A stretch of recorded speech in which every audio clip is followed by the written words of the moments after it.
복된 주의 날 아침, 그리스도인의 본질이라는 제목으로 하나님의 말씀 함께 나누기를 원합니다.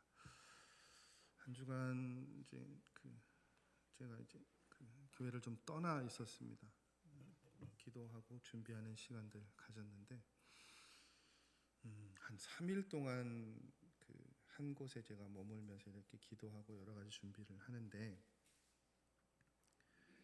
식당을 한 곳만 갔어요. 그래서 3일 내내 점심을 같은 곳에서 먹었습니다. 3일째 되니까 식당 주인이 저한테 물어보세요. 뭐 하시는 분이세요? 물어보세요. 제가 뭐라고 했을까요? 예? 일단은 뭐 하는 사람 같아 보이십니까? 목사라고 했습니다. 돌아오는 답이 굉장히 충격적이었습니다. 뭐라고 하셨을까요? 목사같이 안 생겼다 뭐 그런 거 마시고. 손님 참 인상도 좋으시고 식사하고 이런 매너도 참 좋으셔서 제가 무슨 일 하시나 궁금해서 여쭤봤습니다. 사장님이 그러시더니 제가 목사라고 했잖아요. 그러시더라고요. 저한테 그것 빼고 다 하셔도 됩니다. 뭘까요, 그것이 여러분? 예? 교회 나오라는 얘기 말고 다 하셔도 됩니다. 라고 말씀하시더라고요. 지난 한 주간 동안 굉장히 많은 목사님들을 그 짧은 시간 안에 이렇게 만나 뵀습니다. 약속을 하고 만나기도 하고 또 목회자들이 모여 있는 공간들이었기 때문에 또 처음 뵙는 목사님들도 많았는데 어김없이 그곳에서도 또 나뉘더군요. 궁금해 하시더군요. 어떤 목회를 하시고 어떤 색깔의 목회를 하시고 제가 좌인지 우인지 그걸 참 궁금해 하시더라고요. 한 주간 동안 여러 가지 일들을 겪으면서 그런 생각이 들었습니다. 제가 목회를 하면서도 그렇고 신앙생활을 하면서도 그렇고 목회자로서 또 그리스도인으로서 본질이 뭔가에 대한 고민이 점점 더 이렇게 짙어지고 강해지게 되는 것 같아요. 언급해드린 정치적인 이슈나 사회적인 현상이나 저는 개인적으로 교회 내의 문화에 관한 호기심이 굉장히 많습니다. 그래서 기회가 있다면 그것들을 가지고 연구를 좀 더 해보고 싶은데 그리스도인 안에 혼재되어 있는 그 문화와의 관계 여러 가지 상황들을 보면서요 그런 생각이 들어요. 과연 저와 여러분의 본질이라는 제목을 제가 타이틀을 달았습니다만 다른 말로 이제 정체성이라고도 그렇게 이야기를 할 수 있겠죠. 뭘까요, 여러분? 저와 여러분의 그리스도인으로서의 본질은 뭐고 우리가 보고 있는 세상 또 그 세상을 보고 있는 내 중심, 본질, 가치관 무엇일까요? 고민하게 되고 묵상하게 되고 기도하게 되었습니다. 1차적인 답변은 찾아보니 이것이 있더라고요. 우리가 보고 있는 세상과 그 세상을 보고 있는 우리의 본질은 이것으로부터 출발한다고 합니다. 하나님께서 저와 여러분을 창조하셨고요. 이 땅의 모든 것들을 저와 여러분을 포함한 모든 것들을 아름답게 창조하셨다라는 게 본질이래요. 그리고요, 여러분, 그 모든 관계가 창조된 위치로 아름답게 있는 것을 이런 단어로 표현하더라고요. 어떤 단어인가 하면 샬롬이라는 단어입니다. 그러니까 하나님께서 아름답게 창조하신 모든 것들이 원래의 자리에 있는 것, 그 상태를 샬롬이라고 그렇게 표현하잖아요. 그래서 이 샬롬이라는 인사는 그냥 단순히 평안을 빕니다가 아니라 하나님께서 만들어 놓고 기대하시는 삶의 자리로 돌아가겠습니다. 돌아가고 싶습니다. 라는 그 소망을 담아서 드리는 인사였다고 합니다. 이 인사가 왜 중요한가 하면 그 인사에는 그런 의미가 담겨져 있죠. 지금은 그 모든 것들이 제 자리를 찾지 못하지만, 찾아가고 있지 않지만, 어그러져 있지만 그렇게 모든 것들이 회복되어질 것입니다. 그 소망을 담아서 사람들은 샬롬이라고 인사를 했다고 합니다.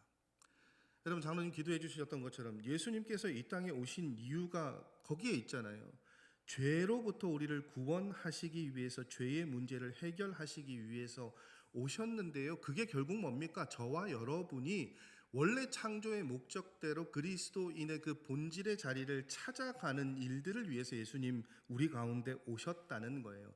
저와 여러분을 회복시키려고 예수님 이 땅 가운데 오셨습니다. 그래서 예수님께서는 그렇게 선언하시죠. 모든 복음서들이 예수님이 오심으로 하나님의 나라가 시작되었고요. 예수님이 다시 오실 때 이 땅은 온전한 하나님의 나라가 완성될 것이라고 말씀하고 계십니다. 그래서 여러분, 예수님의 말씀은 복음서에 예수님이 숱한 말씀들을 하시고 많은 것들을 보여주셨습니다만, 저희 새벽 기도할 때 지금 이제 복음서 계속 하고 있는데요. 다시 돌아와서 마태복음을 할 때 마태복음의 시작에 그런 말씀을 제가 드린 기억이 있어요. 결국은 여러분, 예수님의 복음은요, 이 땅에서 시작된 천국과 그리고 완성될 천국에 관한 이야기다. 그것이 예수님이 가르쳐 주신 모든 이야기입니다. 이 땅에서 시작된 천국, 그리고 완성될 천국에 관한 이야기. 그럼 여러분, 선제적으로 말씀드리면 그리스도인의 본질이 결국 뭐겠습니까? 그 하나님 나라를 품고 사는 거예요. 하나님 나라의 백성으로 살아가는 것, 그것이 저와 여러분의 본질이라고 이야기할 수 있습니다. 그것에 관한 이야기를 오늘은 좀 굉장히 우리에게 익숙한, 그렇지만 굉장히 좀 드문, 우리가 참 보기 힘든 아주 과격한 예수님의 행동과 말씀들을 통해서 확인할 수 있는 것 같아요. 굉장히 익숙한 말씀입니다. 마태복음 21장 12절에서 22절 말씀. 여러분, 이 말씀이 참 과격하면서도 특별하다는 것이요. 마태복음에 나와 있는 이 말씀이, 이 복음서의 말씀이 네 군데 다 동시에 나와 있는 말씀이 흔치 않습니다. 우리가 흔히 얘기하는 마태, 마가, 누가는 공관복음이라서 이건 묶일 때가 굉장히 많아요. 근데 요한복음과 이 네 복음서가 동일한 본문을 다루는 일들은 극히 그 수나 양이 적거든요. 근데 오늘 이 본문의 말씀은 사복음서에 동일하게 다 기재되어 있습니다. 굉장히 중요한 내용들이 담겨져 있기 때문에 이 사건, 이 내용들이 많이 담겨져 있다고 볼 수 있는데, 말씀의 시작을 보십시오. 12절 보면 예수님께서 성전에 들어가셔서 매매하는 사람들을 내쫓으시고 상과 의자를 둘러 엎으신 것으로 말씀이 시작되어집니다. 우리가 흔히 얘기하는 예수님의 생애의 마지막 한 주간, 고난 주간으로 불리는 그 마지막 날 월요일에 대략 일어난 사건으로 그렇게 짐작되어지는 일들입니다.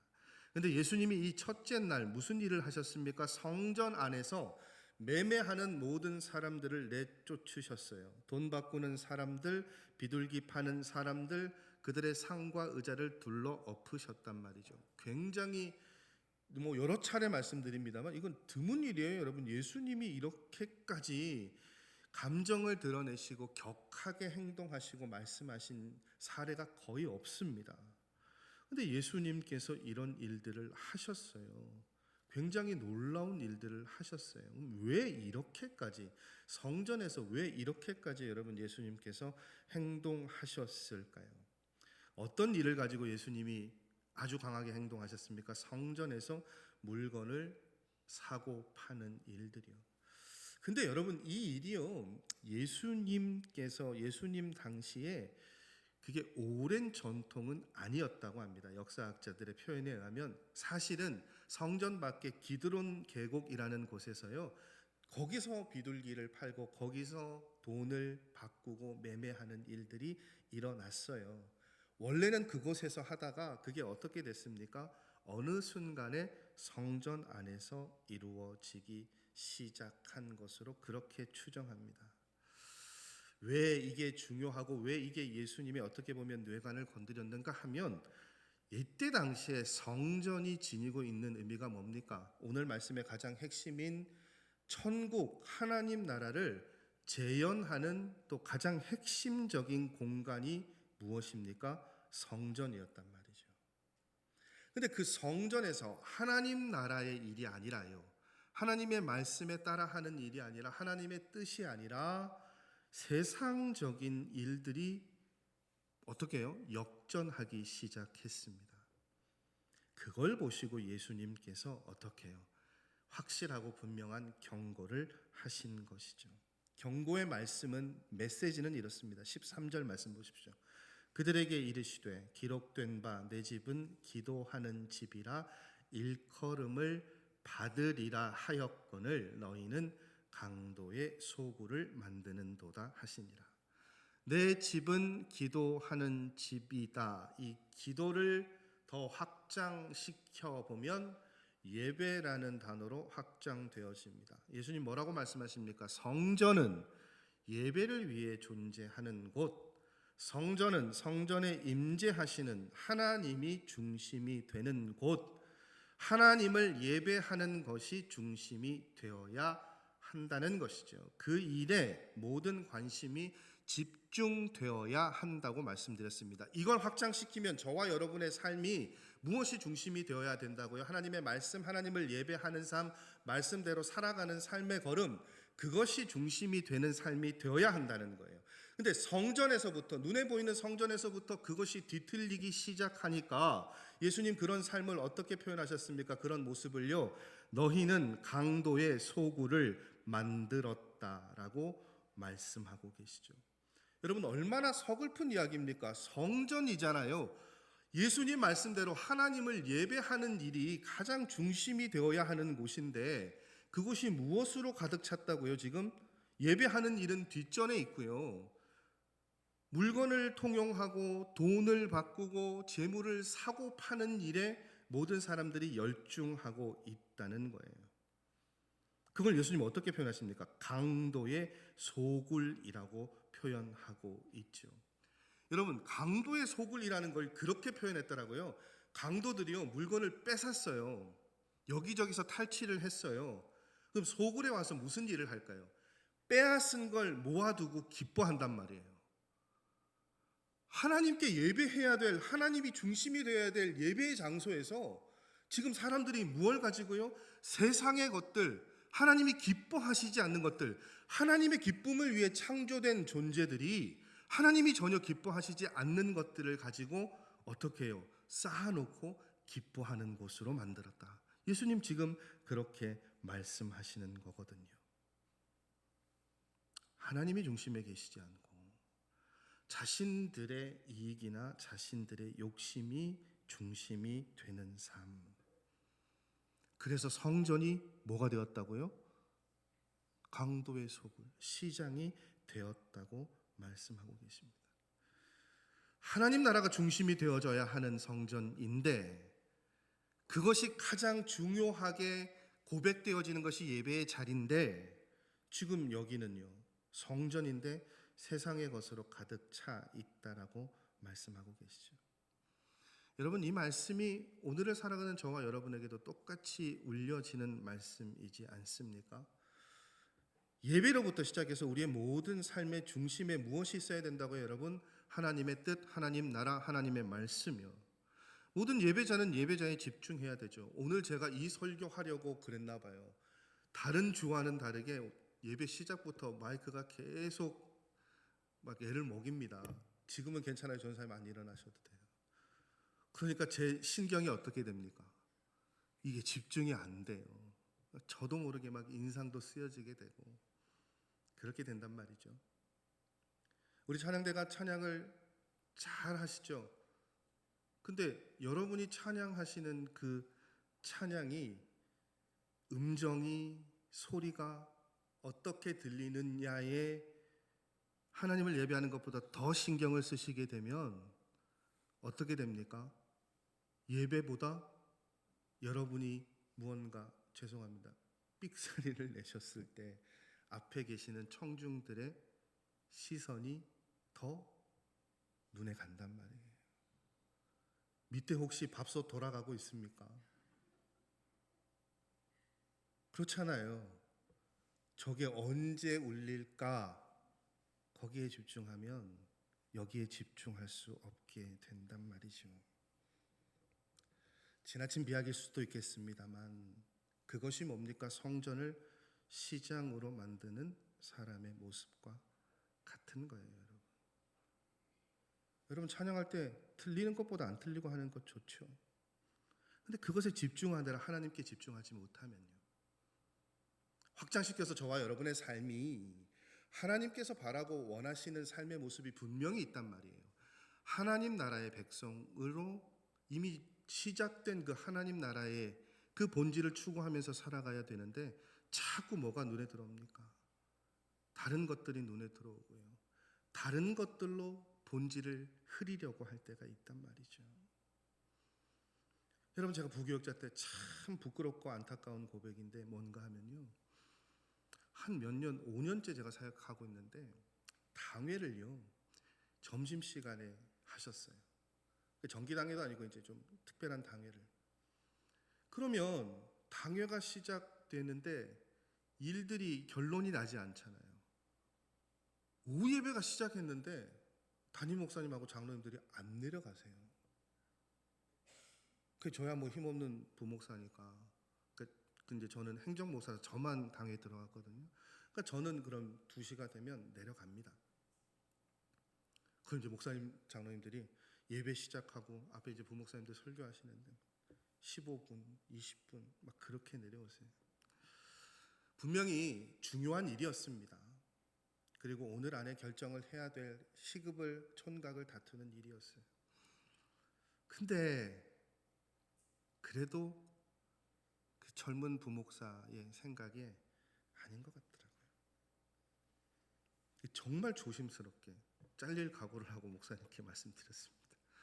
목사님, 오후 예배 전에 당회 하시는 거 차라리 오전 예배 전 아주 일찍 하시거나 오후 예배 마치고 하시는 게 어떠실까요? 성도님들이 별로 본이 안 된다고 생각하시고 말씀하십니다. 그리고는 제가 섬기던 교회는 당회를요 주일 오전 7시에 무조건 들이셨습니다. 정기당회고 무슨 당회고 첫 예배가 그때 당시에 10시에 있었거든요.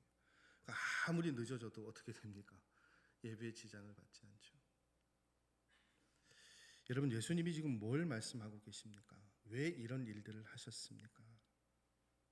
성전이 강도의 소굴이 되지 않기 위해서는요 어떻게 해야 된다고요? 하나님 나라의 백성으로서 하나님 나라의 입장에서 우리의 삶을 하나님께 예배드리는 것을 돌아보고 감사하고 회개해야 된다는 거예요. 여러분, 율법적으로 하나님께 드리는 예배, 외식적으로 드리는 예배를 말씀드리는 것 아닙니다. 이 예배에 여러분의 마음을 담으셔서요 간절한 마음으로 드리시기 바랍니다. 왜 그래야 하냐면 그렇게 예배 드릴 때 우리의 삶이 확장되어지는 예배의 자리가 될 수 있고요, 하나님 나라의 백성으로 우리가 본질을 지켜가면서 살 수 있는 거예요. 여러분, 저는 이것이 그것을 시험하는 자리라고 봅니다. 예배 자리에서조차 우리의 마음이, 우리의 시선이, 우리의 중심이, 우리의 본질이 하나님이 원하시는 것을 향해 있지 못하다면 우리의 삶은 말해 뭐할까요, 여러분? 예수님 그거 지적하시는 것 아니겠습니까? 성전은 하나님을 예배하는 곳이고요, 그래서 하나님 나라가 중심이 되어져야 한다고 말씀하고 계시죠. 하나님을 보고 하나님 나라의 법을 생각하는 것이 우선이 되어져야 합니다. 그렇지 않으면 여러분, 자칫 잘못하다간 저와 여러분도요 성전을, 우리의 삶을 강도의 소굴로 만들어 버릴 수 있어요. 여러분, 하나님 원하시는 모습, 여러분 우리가 그러려고 여기 모여 있는 것 아니지 않습니까? 그러기에 여러분 어떻게 해요? 예배를 중심으로 우리의 모든 삶이 하나님을 중심으로 하나님 나라를 기준으로 살아가는 일들에 최선을 다하실 수 있는, 그것을 결단하시는 이 아침의 시간이시기를 원합니다. 그것이 그리스도인이 찾아야 할, 회복해야 할 본질입니다.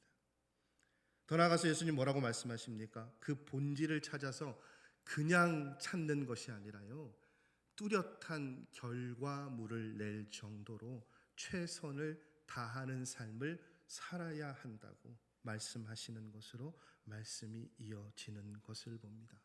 오늘 말씀은 전혀 다른, 또 시차적으로 보면 두 날에 걸쳐서 이렇게 이루어진 일로 보여지는 그 말씀들이 소개되어져 있습니다. 전반부의 말씀은 성전을 청결하게 하신 예수님의 말씀, 행동이 나타나고 있고요.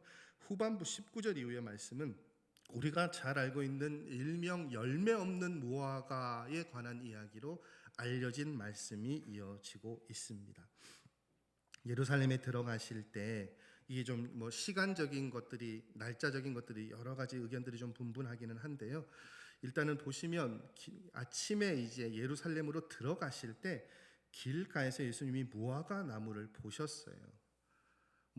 설익은 무화과고 열매를 기대할 수 없는 상황이긴 했지만 그래도 혹시나 열매를 취할까 하시고 예수님께서 그 무화과 나무를 가까이 가셨습니다. 보셨습니다. 그런데 무화과 나무에 뭐만 있었다고요, 여러분?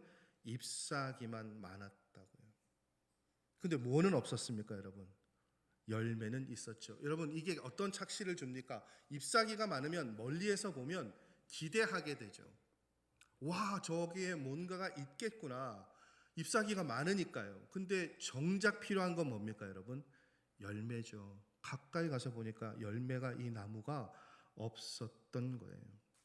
그 나무를 보시고 예수님께서 이렇게 말씀하시죠. 이제부터 영원토록 내가 열매를 맺지 못하리라. 예수님 이렇게 말씀하시고 3일 후에 무화과 나무는 말랐습니다. 무화과 나무의 열매 없는 모습은요, 지금 누구를 지칭하시는 이야기입니까? 열매를 맺지 못하는, 그때 당시의 유대인들, 많은 자신들은 하나님을 잘 믿는다고 여기는 바리새인들, 서기관들을 지칭하고 그들을 겨냥해서 하신 말씀이죠. 참 안타까운 것은요, 그렇게 열매 없는 백성들이 열매를 맺지 못하고 살아가는 그들이 앞으로 어떻게 될 것인가를 예수님 보여주셨잖아요. 어떻게요? 무화과 나무가 말라 죽었어요. 그걸 그렇게 해석합니다. 열매가 없어서 있다가 나중에 열매를 맺지 못하면 그 나무는 잘린대요. 그렇게 잘리는 것이나 지금 말라 죽는 것이나 차이가 있다고요, 없다고요, 여러분? 없습니다.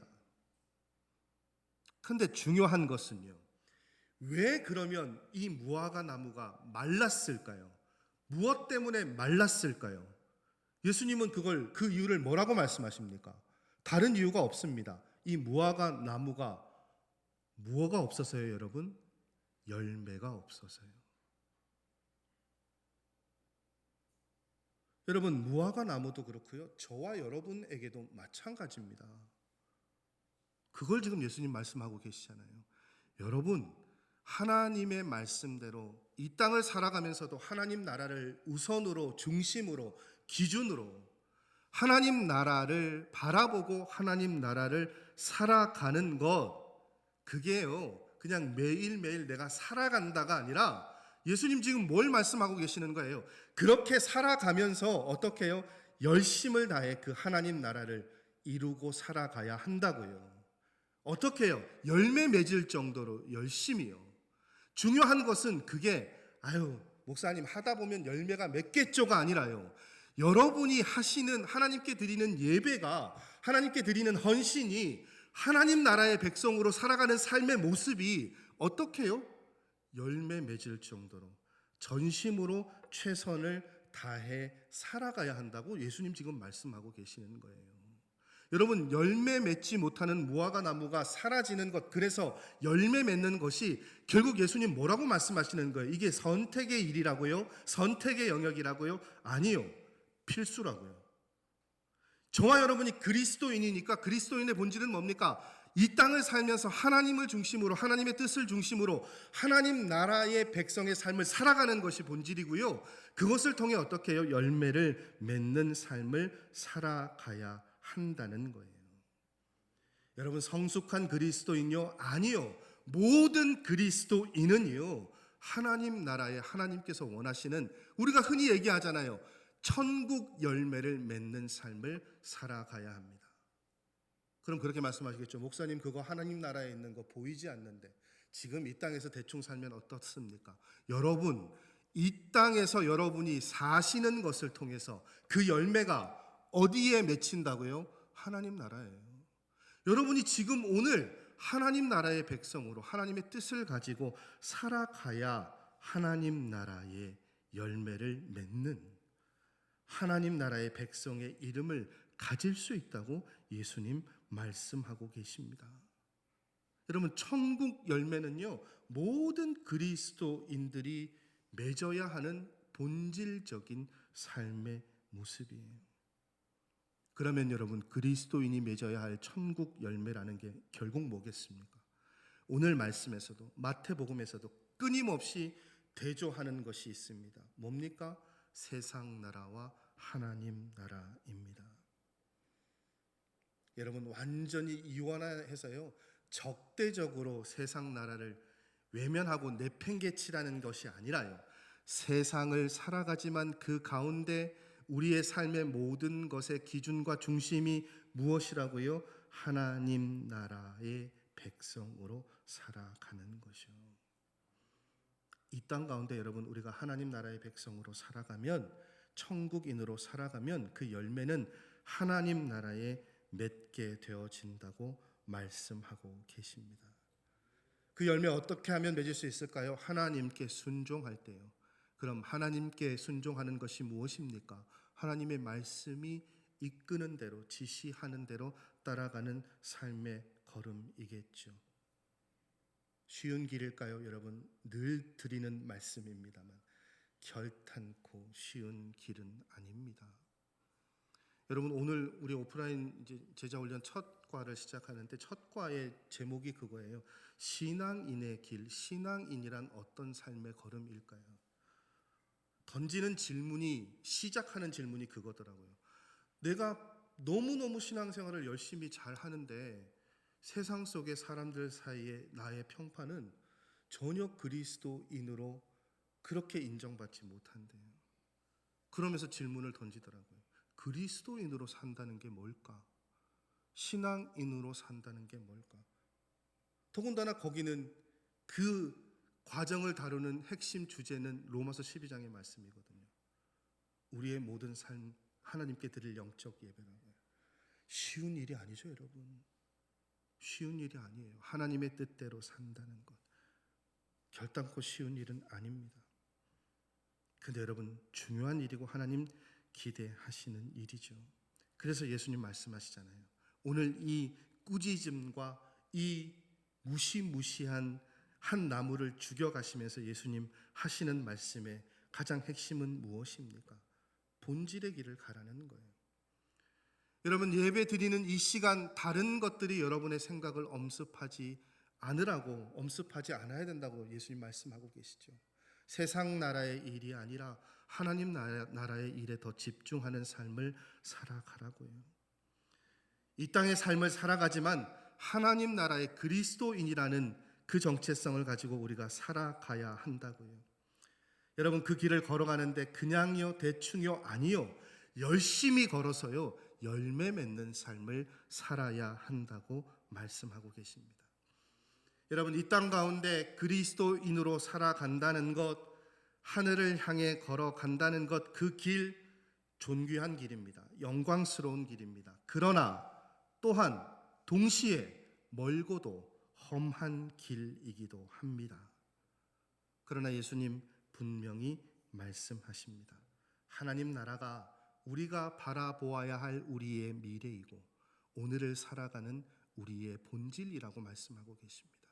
그러니 여러분, 오늘도 우리의 삶의 모든 것에 하나님 나라가 중심이 되고 하나님의 말씀과 하나님의 뜻이 우리의 삶을 다시 한번 이끌고 견인하실 수 있도록 이 말씀의 시간을 통해서 여러분 삶의 모든 것들, 우리가 가지고 있는 힘과 생각들 내려놓으시고 하나님께 다시 한번 삶을 맡겨드리기를 결단하실 수 있는 이 아침의 예배의 시간이 되시기를 원합니다. 그리하여서 하나님 원하시는, 하나님 찾고 바라시는 그리스도인으로서의 길을 잘 걸어가실 수 있는, 열매 맺는 우리 사랑하는 성도님들의 삶의 걸음 되시기를 주님의 이름으로 간절히 소원하고 축복합니다. 기도하시겠습니다. 하나님, 은혜를 감사드립니다. 예수님께서 성전 안에 있는 많은 사람들을 보시고 그들이 무엇에 집중하고 무엇을 중심으로 살아가야 할지를 말씀을 통해 가르쳐 주신 것, 이 아침 우리가 함께 나눕니다. 우리가 이 땅을 살아가지만 하나님 나라의 백성으로 본질의 길을 가야 하는 것을 말씀하신 그 하나님의 말씀을 듣습니다. 우리가 그 길을 가면서 열심히 열매 맺는 삶을 살아야 함을 말씀을 통해 듣습니다. 하나님, 우리가 그리스도인의 열매를 맺는 일, 하나님 나라의 우리의 열매를 맺는 일에 최선을 다하는 삶을 살아갈 수 있도록, 그리스도인답게 살아갈 수 있도록 하나님 그렇게 우리 삶 가운데 함께하여 주시고 우리의 삶을 이끌어 주시옵소서. 모든 말씀 예수 그리스도의 이름으로 기도드립니다. 아멘.